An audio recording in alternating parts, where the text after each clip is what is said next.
Right guys, so we've got our next car for the rebuild, and as you can see there, it's a Ford Fiesta. It's a front end impact, so it's got the bumper, the light and the bonnet. Now it is really windy outside, so I'm just going to do a quick one, not our normal one. We'll get it inside and then we'll have a look into the damage a bit more. But this one is a 2014 plate and the damage is literally just on the front end. There's no other damage. So if we just zoom into the damage there, you can see you've got the headlight, you've got the bumper, the bonnet, and you've got the bumper and the grille. We've got some shoelace over that. I'm not sure exactly what that is.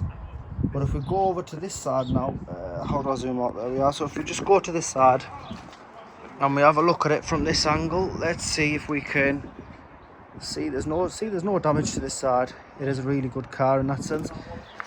Now the story behind this one is something a lot like the bots. So people who, oh crap, what the hell was that? So it's the door hitting off the wing here. The door hasn't took damage but the wing has, so we can't open it fully, so I need to be a bit more careful with that. Can't open that fully, but it's not a problem. Let's get inside the car. And this one, I believe, should start straight up. Nice little warm welcome there. So we've got 94,000 on the clock. We've got a lot of mess. Was it a learner driver? We don't know. Looks like someone's been rummaging through the paperwork. Let's go ahead and see if we can get the car started up. Just let the lights go back off again. Just drop the windows down. Oh, engine's really nice and quiet for almost 100,000 miles. Now the story with this one is, I had a budget in mind, which was £1,200, and I am telling you, when this car went live on the auction, it went from 600 to 1600 within seconds. It took it a few seconds. I got a bit mistaken at the time and thinking someone really is bidding, so I was like, oh, I'll put a bid in. I got a bit carried away, put a bid in, and unfortunately 1650, it stuck with it and I did win it. Now looking at the car, I don't actually regret it. I just think not a lot of profit left to be made in this, but we'll see as we go along. So our budget is extremely tight, and I believe that the bids on this were an auto bot. So if anyone knows, it's the rumor has it, so it hasn't been proven as far as I'm aware, but the rumor has it Copart auto bids the cars up themselves. And this one, I'm telling you, it was literally like it was faster than that rev. It just went boom, and that's it, from 600 to 1600 within seconds. I don't know what was going across my head when I bidded on it, but it's just one of those things. It just goes to show, if you're not careful at these auctions, you can actually go a bit over the top like I have. You can pay a fee and get the car to stay there, but we don't want to lose money, so we'd rather pull it out and make a little bit less profit. But we're not going to cut corners on this. However, we are going to be an extremely tight budget, so we've got to repair as much as we can rather than replace. And you know, go forward from there. So we're just having a look at the inside of the car. It's not a bad looking car. Someone's got this fitted in there, which I've just ripped out in a few seconds.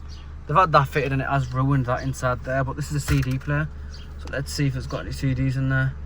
It hasn't.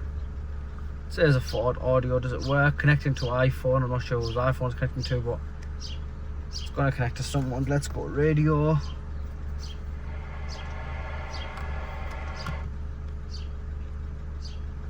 Oops, we're going the wrong way. Let's go up. 106.4. What the hell is it doing?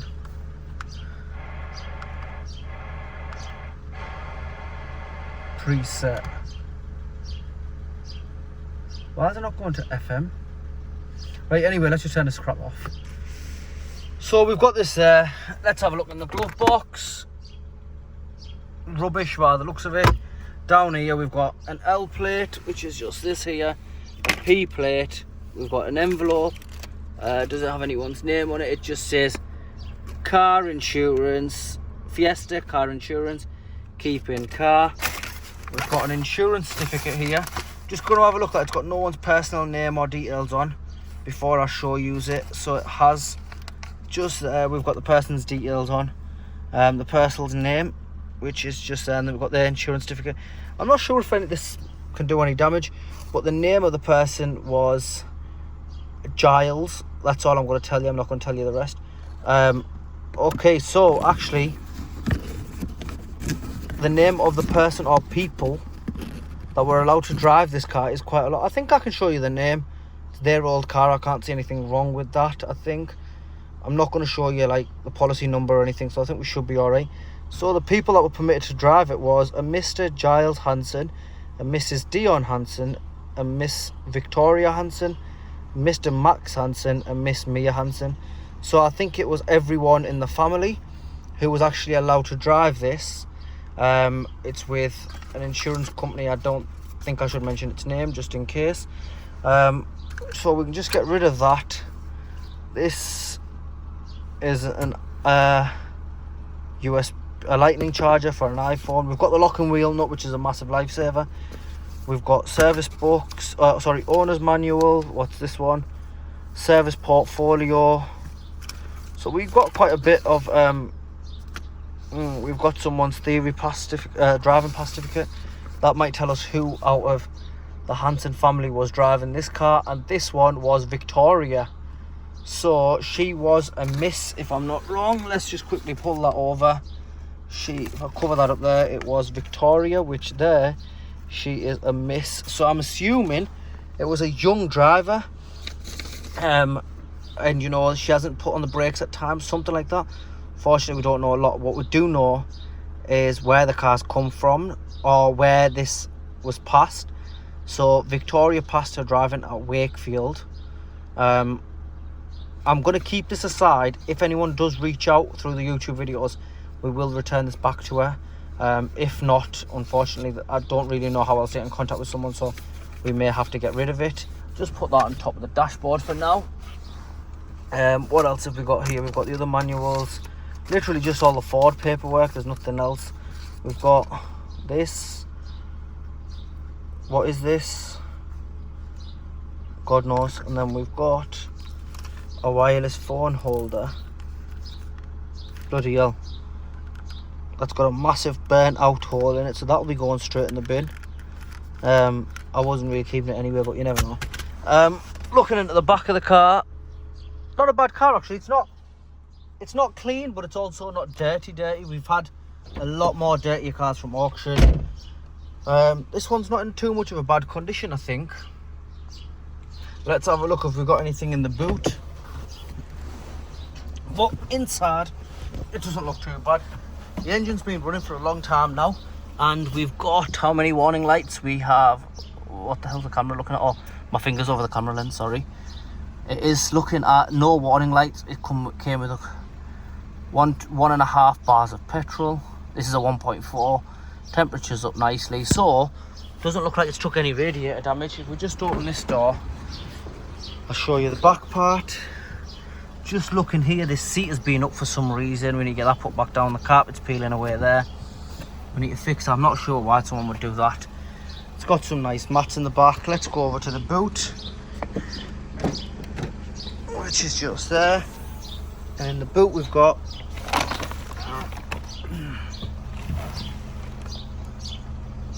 so we've got some shopping bags, and we've got the tow and eye, and the solution pump, which looks like it may have been used. We've got nothing else. We've got the key code card that'll go back into the front. Unfortunately, nothing else, not even a spare wheel. All I know is they've been shopping at Tesco. So really, this looks like all it is. And just from here, you can see that there. Not a bad looking car. Unfortunately, I did bid it a bit high, and the bots did get in there. Now, did my stupid mistake and me trying to go against a Copart bot realistically make me lose this car, or can we break even and maybe make something that we call profit for the next one? That just fell down there. It was almost me starting to view that. I believe belongs to the headlight, but yeah, we'll see if we can make a bit of money on it, or what the case is. So we're just going to go ahead and try and open the bonnet, which I believe is just here. Okay, so the bonnet should be up. Take you round, and yep, the bonnet is just up. I'm going to put the camera down while I put the bonnet on the stand. So we can see here, engine's really dirty.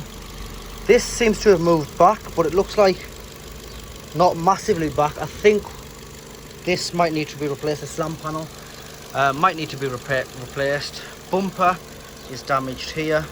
That I can plastic weld it. Light, we've got a tab there, the tab there, and the tab there, so we can plastic weld that and bring the light back to life. The engine seems to be, sound wise, the engine's really good. Bonnet's going to have to be replaced. There's no way I can get a kink out of the bonnet. I'm not at that good of a body shop at the minute. So new bonnet. We are going to also need to get a new grille, because the grille has perished basically, so we need a new grille. And obviously we need a new wing. So what we'll do is we'll go ahead and get this inside, and you guys let me know if you guys had any experience, or do you have any stories regarding the Copart Autobots, or even Copart themselves, because it might not be an Autobot, it might just be Copart themselves spinning cars up. But I have seen online that apparently it's a very common thing. Normally people back off. Unfortunately, I let it get the best of me. But we're not going to let this car win, and we're not going to let Copart win. We're going to get it sold, and we're going to move on to the next one. Anyway guys, please like, share and subscribe. Thank you.